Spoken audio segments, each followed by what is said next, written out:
Praise the lord. ప్రభు అయిన యేసుక్రీస్తు నామంలో మీ అందరికీ హృదయపూర్వకమైన వందనాలు తెలియచేస్తున్నాం. దేవుని మహాకృపను బట్టి ఈ ఉదయకాలము మత్తయి సువార్తలో 10వ అధ్యాయము 28వ వచనాన్ని మనం చదువుతున్నాం.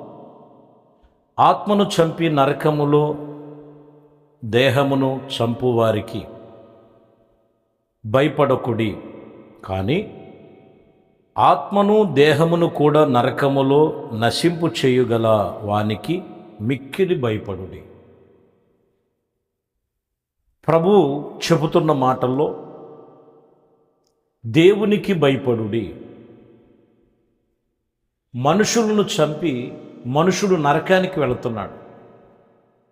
మనుషుడు నానా విధమైనటువంటి వ్యసన బలహీనతల్లో పడిపోయి వాడు లోకములో ఇష్టలవిడిగా తిరుగుతూ నరకములోకి వెళ్ళే వారిని చూసి ఆ మనిషికి భయపడుతున్నాడు. కానీ ఇక్కడ ఏమని ఉన్నదంటే, మరి దేహమును ఆత్మను కూడా నశింపచేసి నరకములో పడివేసే దేవునికి మిక్కిలి భయపడండి. ఈరోజు దేవుడు భయము కలిగి ఎంతమందికి ఉంది? సమస్యను చూసి భయపడుతున్నావు, పరిస్థితులను చూసి భయపడుతున్నావు. నువ్వు దేవునికి భయపడాలి, దేవునికి భయపడాలి. వాక్యం చెప్తున్న మాట ఆదికాండములో 42వ అధ్యాయము 18వ వచనములో, 3వ దినమున యేషేబు వారిని చూసిన దేవునికి భయపడువాడనని మీరు ఇదిగో నన్ను చూసెదరు దీన్ని బట్టి అని చెప్తున్నారు. యేషేబు ఎలాంటి వాడంటే మీరు తెలుసుకోండి, దేవునికి భయపడువాడును. నిజమే, దేవుడు భయం ఉన్నది కాబట్టే తండ్రి దగ్గర అన్నల దగ్గర నమ్మకంగా ఉన్నాడు. దేవుడు భయం ఉన్నది కాబట్టి అతన్ని అమివేసిన మరి పోతీఫర్ ఇంట్లో దేవుడు భయంతోనే బ్రతికాడు.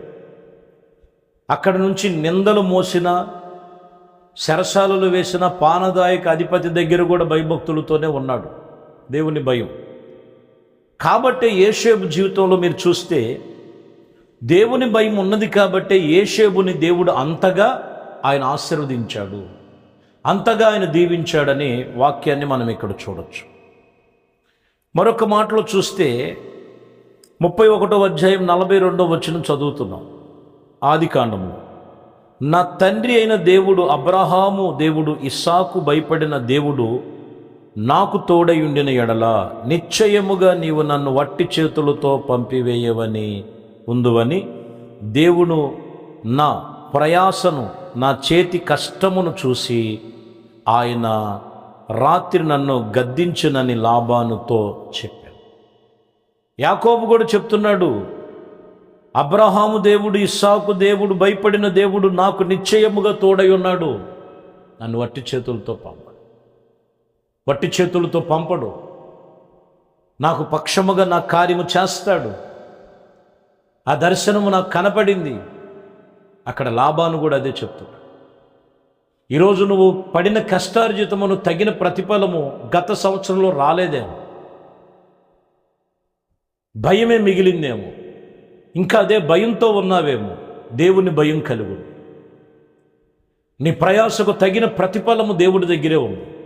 ఆ దేవునికి భయపడినట్లయితే, ఆ దేవునికి భయపడి నీ క్రియలు ఆ దేవునికి తగినట్లుగా నడుచుకోగలిగితే, నీ వెళుతున్న ప్రతి చోటును ఆయన ఆశీర్వదించి దీవింప చేయగలిగిన దేవుడు. ఆయన పేరు నజరేయుడైన యేసు. చూడండి, హబక్కూకు గ్రంథములో 3వ అధ్యాయం 2వ వచనములో, యెహోవాను గూర్చినటువంటి వార్త విని నేను భయపడుచున్నాను. యెహోవా సంవత్సరములు జరిగించుచూ ఉండగా నీ కార్యములు నూతన పరుచుచున్నవి. ఇదిగో సంవత్సరములు జరుగుచూ ఉండగా దానిని తెలియచేసినటువంటి విషయములో కోపిస్తూనే ఆయన వాత్సల్యతను జ్ఞాపకము తెచ్చుకొనమని చెప్పాను.